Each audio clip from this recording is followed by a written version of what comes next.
Did anyone really think the Titanic was unsinkable? Alam niyo ba ang kwento ng Titanic?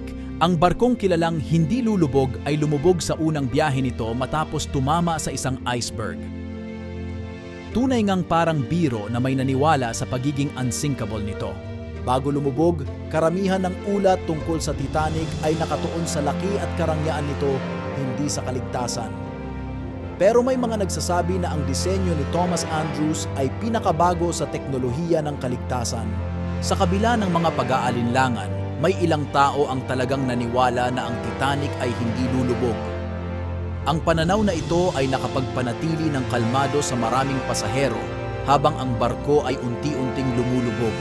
Isang vice-presidente ng kumpanya ang nagsabi sa US Congress na hindi siya agad naniwala sa mga ulat na lumulubog ang barko dahil akala niya ay hindi ito lulubog.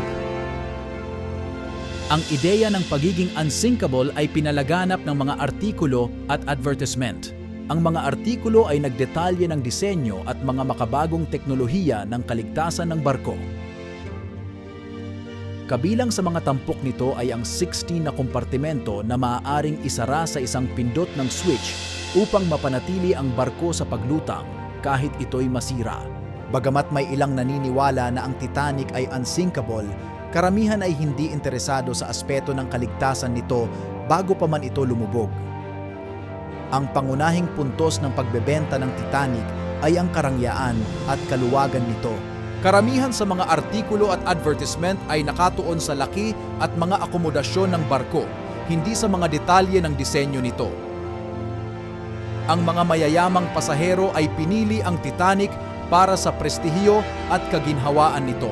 Matapos lumubog ang barko, doon lang talaga sumikat ang palasak na bansag na unsinkable.